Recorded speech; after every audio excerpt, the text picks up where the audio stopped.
A gente começa com uma entrevista exclusiva com o candidato à reeleição pelo Partido dos Trabalhadores, Luiz Inácio Lula da Silva, gravada na manhã desse domingo em Brasília. Segurança pública, as relações com o presidente dos Estados Unidos, Donald Trump, e as investigações envolvendo o filho dele, Fábio Luiz Lula da Silva, o Lulinha, foram alguns dos temas abordados na conversa com a âncora do Jornal da Record, Mariana Godoy.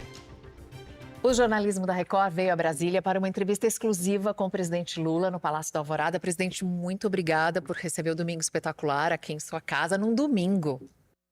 Mas é importante, nesse momento da política nacional, falar com os meios de comunicação. E o domingo é um dia bom de falar. É um domingo de bastante audiência na Record também, presidente. Porque nós temos bastante assunto para conversar. E estamos logo depois do futebol. Então já vou começar com o assunto do noticiário, com informações que deixam uma impressão e uma suspeição sobre as relações do seu filho, Fábio Luiz Lulinha, e do seu ex-chefe de gabinete, Marco Aurélio, conhecido como Marcola, com uma pessoa que parecia querer fazer negócios com vários setores do governo federal. Se tiver alguma coisa errada, se ficar comprovado, o que o senhor vai fazer a respeito? O que o senhor tem a dizer sobre isso? Mariana, eu trato isso com muita seriedade. Primeiro, porque eu não sou juiz. Segundo, eu não sou procurador, nem sou delegado. Eu sou o presidente da República.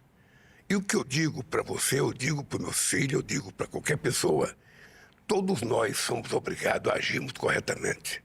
Se alguém está agindo de forma equivocada, de forma errada, então alguém vai ter que ser investigado. E eu não sou um presidente que tenta proibir investigação. Eu não ameaço mandar ministro embora. Eu não ameaço punir delegado. Investigue-se. E todo mundo tem o direito de provar se é inocente. Se isso acontecer, eles serão perdoados. Mas se alguém cometeu erro, e esse erro trouxe prejuízo aos cofres públicos, essas pessoas terão que pagar. Por enquanto, parece que o compliance do governo funcionou. Olha, eu acho que há muitas ilações. Nós temos que tomar muito cuidado com isso, Mariana, porque tem muitas ilações. Ou seja, quando começa a vazar, e você sabe que eu sou vítima disso desde 1989, você não pode perder o equilíbrio. E somente você sabe a verdade, Mariana. Quando alguém está cuidando de alguma coisa, só você sabe a verdade. Eu tenho dito para as pessoas, são inocentes, provem. Provem. Não tenho coragem de ser investigado, de participar de inquérito. Isso vale para o meu filho e vale para qualquer pessoa. Ninguém está impune se cometeu erro. Portanto, esse é o meu papel do presidente. Meu filho sabe se cometeu erro, ele vai ser julgado, vai ser punido ou vai ser inocentado. Mas ele tem que provar a inocência dele. E ele sabe disso, porque ele sabe o que eu vivi. Ele conviveu comigo 40 anos. Ele sabe que a mãe dele morreu por causa da Lava Jato. Então, é o seguinte, só ele sabe a verdade. Então, que a diga publicamente, que se defenda, que processo que eu estou acusando, sabe? E se ficar livre, tudo bem. Se reeleito, o senhor mudaria alguma coisa no combate à corrupção? Olha, veja, nós temos muita coisa de combate à corrupção. Agora, a corrupção é uma coisa quase que incontrolável, porque o dinheiro... inerente aos ambientes de poder. Não, porque a corrupção tem em qualquer lugar. Tem em qualquer lugar corrupção. Tem na empresa, tem no governo, tem no judiciário, tem em qualquer lugar, tem no time de futebol. Ou seja, agora, o que nós temos é uma capacidade de investigação como jamais teve esse país. Porque a Polícia Federal está preparada para isso, o Ministério da Justiça sabe que tem que investigar, e além de investir a corrupção interna, todo mundo sabe. Quando eu fiz a primeira reunião com os ministros, eu falei o seguinte, olha, todo mundo aqui tem o direito de trabalhar com a maior liberdade possível. Nós somos obrigados a fazer as coisas certas. Se alguém fizer a coisa errada, pagará pelo que fez. Não existe uma relação de amizade. Sabe? Existe uma relação de confiança e que as pessoas precisam cumpri-la. Quem não cumprir, sabe? Qualquer pessoa será julgada e tem direito à defesa. E se for inocente, ótimo. Se for culpado, paga o preço da culpa. Já que a gente começou falando sobre as notícias, o senhor conversou por 1h20 com o presidente americano, Donald Trump. Eu gostaria de saber o que é que ficou acertado com relação a dois temas importantes. O primeiro é o tarifaço contra os produtos brasileiros e o segundo é a questão do combate ao crime organizado aqui no Brasil. Olha, eu conversei mais assunto com o Trump. Uma coisa é o seguinte, é discutir sobre a questão do tarifaço, que é do interesse do Brasil. Eu disse ao presidente Trump que, mais uma vez, as bases pelas quais eles impuseram novas sanções ao Brasil são mentirosas. Ou seja, nós temos o menor desmatamento da história do Brasil. E eu nasci na minha vida política combatendo o trabalho escravo. Portanto, eu não posso admitir que alguém possa dizer que vai culpar o Brasil, porque o Brasil compra produto de país que tem trabalho escravo. Eu não posso fiscalizar os outros países. No fundo, ele estava se referindo à China, na verdade é isso. Tá? E eu conversei muito sinceramente com ele e foi uma conversa boa, porque no mesmo dia ele ligou para o secretário de comércio dele, que ligou para o meu ministro de Indústria e Comércio e já marcaram uma reunião para a próxima semana. Então já deu frutos. Já deu fruto e eu espero que seja um fruto bem saboroso e gostoso, porque eu quero manter, Mariana, uma relação muito civilizada com os Estados Unidos. Eu não sei se é o governo americano, se é o Trump ou se é a assessoria do Trump. Eu, às vezes, tenho a impressão que o Trump é bem melhor na relação política que a assessoria. Eu disse para ele, não é possível, nós conversamos, tudo vai bem. A minha conversa com o Trump é muito civilizada, é muito respeitosa, tanto da minha parte quanto da parte dele. Mas depois do segundo escalão, toma atitudes, sabe, que são impensáveis. E aí nós não podemos aceitar intromissão de um país, quem quer que seja, na coisa do Brasil. Eu disse para o Trump, o Brasil está disposto a trabalhar junto com os Estados Unidos no combate ao crime organizado. Aliás, eu entreguei um documento por escrito para ele. Disse para o Trump que nós estamos dispostos a trabalhar com ele na questão da exploração de minérios críticos e terras raras. Só que desta vez a gente não vai ser exportador de matéria-prima. Nós queremos transformar aqui dentro, para produzir celular, para produzir bateria elétrica, para produzir chips. Nós não queremos ser exportador de matéria. E eu disse para ele que, além disso, a gente quer ter um comércio muito sério com os Estados Unidos. Presidente, aqui no Brasil, a segurança pública está sendo uma das principais pautas dessa eleição e os seus adversários têm falado muito em aumento de penas, punições mais severas. O senhor também pretende, se reeleito, jogar mais duro contra o crime? Olha, a vantagem de ter um pouco mais de idade do que algumas pessoas é porque você conhece um pouco mais da história do que outros. Segurança pública sempre foi um tema crucial nesse país. Sempre foi. Eu sou do Estado e você é do Estado de São Paulo, onde a política todo ano era o seguinte: candidato fazendo propaganda com caminhão, sabe, uma carreta, como se fosse uma cela, com artistas vestidos de prisioneiros, dizendo bandido bom é bandido morto, bandido bom. Você sabe disso. Pois bem, isso continua até hoje. O que nós fizemos na Constituição de 88, Mariana? Nós tiramos um certo controle que tinha federal, porque a política exigia e os estados queriam, e nós passamos toda a responsabilidade para os estados. A União, ela tem pouco a ver com a segurança pública na medida em que nós transferimos responsabilidade para o Estado. Eu agora quero criar o Ministério da Segurança Pública. Por que eu não criei no começo? Porque não tinha o que fazer se eu criasse sem mudar a Constituição. Então agora nós fizemos a PEC da Segurança Pública, a PEC sendo aprovada, eu vou criar o Ministério e nós temos que convencer os meus meninos da Fazenda, do Planejamento, de que não precisa muito dinheiro para garantir um suporte de trabalhar aliado com o governo do Estado, com prefeituras, utilizando a Polícia Federal, a Polícia Rodoviária Federal, a Polícia Penal, para que a gente possa definitivamente resolver o problema da segurança pública, prendendo quem tiver que prender, sabe? Punindo quem tiver que punir, mas não matando quem não precisa morrer. Porque é muito fácil falar de segurança pública, chegar num bairro pobre, matar 10, 15 pessoas, está resolvido o problema. Não está resolvido. Porque o responsável por aqueles pobres de estado da bandidagem mora em apartamento de cobertura ou mora em condomínio chique. Eles não aparecem. Então o que a gente quer fazer é o seguinte: a gente quer devolver o território da periferia e da cidade para o povo. Ele é o dono do território. E aí o bandido vai ocupar seu espaço na cadeia. Falando de povo aterrorizado, eu vou falar de uma questão feminina, porque o número de feminicídios vem aumentando e os dados são muito alarmantes. Eu sei que o senhor pegou essa bandeira com o Pacto Nacional, mas esse tema na verdade, é um drama, né? Com números absurdos. E o que é que o governo federal pode fazer para ajudar a reduzir esses índices? Mariana, eu fiz questão de trazer esse assunto para o colo da Presidência da República, do Supremo Tribunal Federal, do Senado e da Câmara dos Deputados, para mostrar que é possível os três poderes se unindo, a gente fazer uma luta contra o feminicídio. Só para você ter ideia, desde que eu criei, sabe, esse pacto, nós já fizemos 11 leis. 4 decretos e 3 portarias. Nós já fizemos várias casas da mulher e vamos fazer muito mais. E nós vamos criar muita coisa. Só para você ter ideia, hoje, a mulher o cara que for velhando com a mulher e tiver tornozeleira, se ele chegar perto da mulher, a mulher vai saber que ele está chegando perto. E ele tem que ser preso para não chegar perto dela. E também trabalhar um processo educacional, Mariana, porque a nossa educação foi equivocada. Nós, homens, nascemos achando que a gente era mais poderoso que a mulher. Quando você casa, você não vira dono da mulher, você vira parceiro de uma companheira que vai construir junto, sabe, a sua vida. Mas tem gente que acha que é dono, então a mulher não pode fazer nada, a mulher tem que se vestir do jeito que ele quer, tem que comer do jeito que ele quer. Não, a mulher quer ser livre. Ela quer fazer o que ela quiser, respeitando a relação dela com o marido, com os filhos. Ela tem o direito de se vestir do jeito que quiser e trabalhar onde ela quiser. Sabe? Ela tem o direito de sair com a amiga para comer uma pizza. Por que o homem chega em casa meia-noite e ainda pede desculpa e a mulher não pode chegar 5 minutos atrasado? O cara que vai tomar banho fica pedindo tutora para a mulher. Sabe? Não, isso tem que acabar. Nós precisamos fazer com que os homens de bem, e graças a Deus é a maioria, tratem as mulheres com respeito. Eu faço um apelo às pessoas de bem, aos homens de bem, aos homens que tratam as mulheres de bem.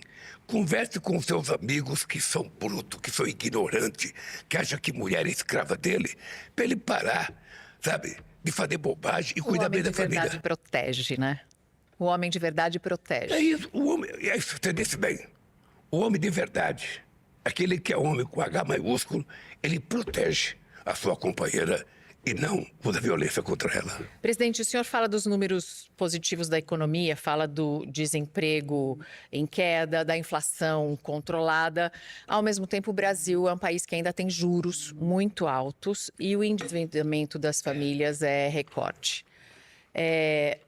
Isso deixa no ar...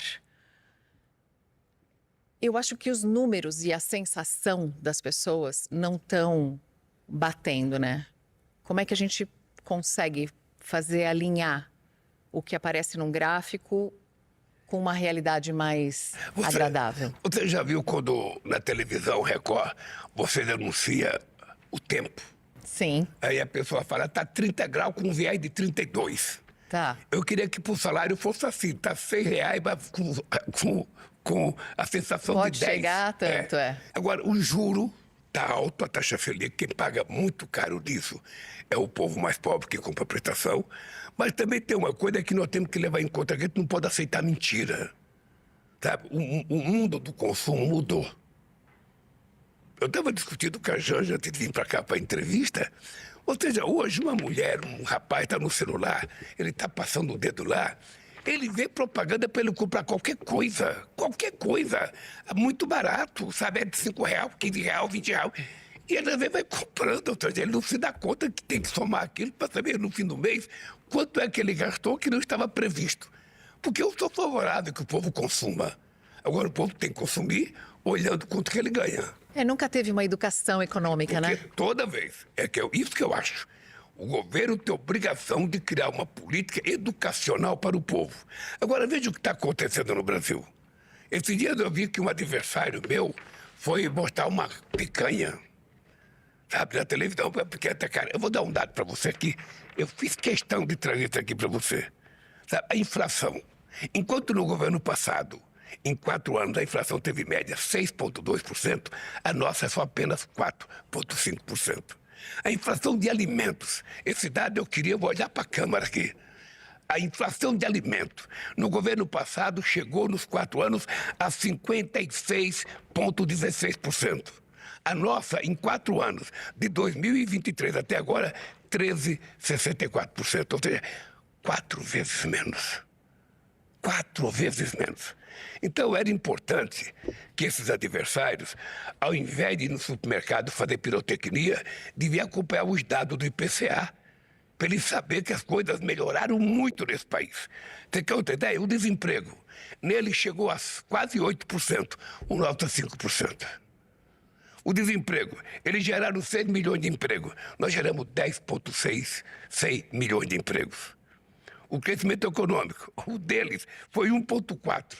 O nosso, 3 anos cresceu acima de 3%, e esse ano vai crescer um pouco menos, mas a média vai ser 2,8%, o dobro deles. Se você quiser mais, a situação fiscal, déficit fiscal que todo dia aparece no jornal, déficit fiscal, o governo não controla déficit fiscal. No governo passado, foi 2,8% o déficit fiscal. Eu queria que a Faria Lima olhasse esse dado. No governo passado, foi 2,8% o déficit fiscal. No nosso, nos 4 anos, o máximo chegou a 8%, a 0,8%. Ou seja, desde o governo Dilma que a gente não tem um superávit, um déficit fiscal tão pequeno como esse.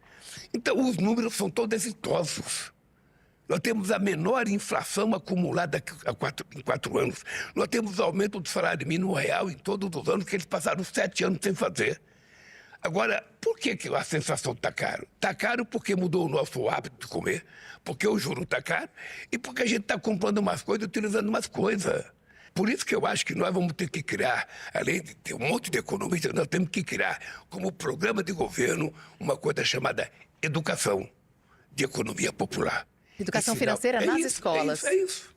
Sabe, as pessoas têm que aprender, porque se as pessoas cuidarem disso, a gente vive bem.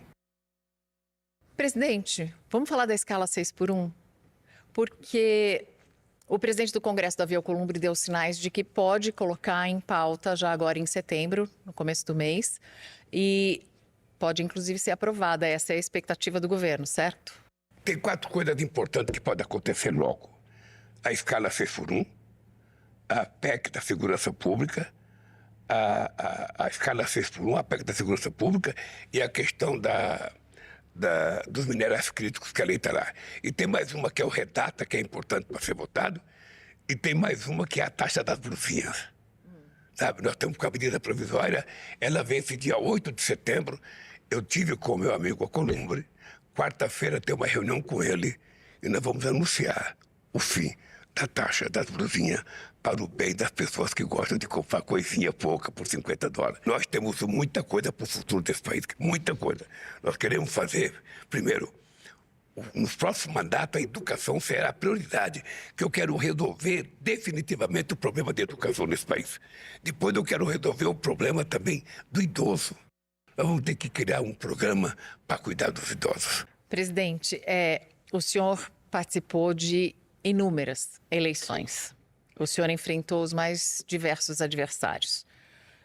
O senhor encara agora aquela que se apresenta como a sua última disputa.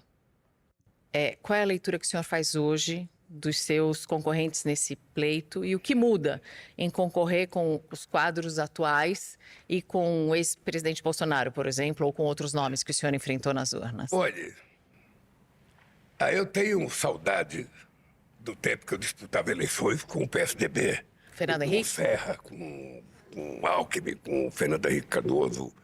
Sabe, a primeira eleição que eu participei era Aureliano Chaves, Ulisses Guimarães, Paulo Maluf, Leonel Brizola, Afif Domingos, Mário Covas, Roberto Freire, sabe?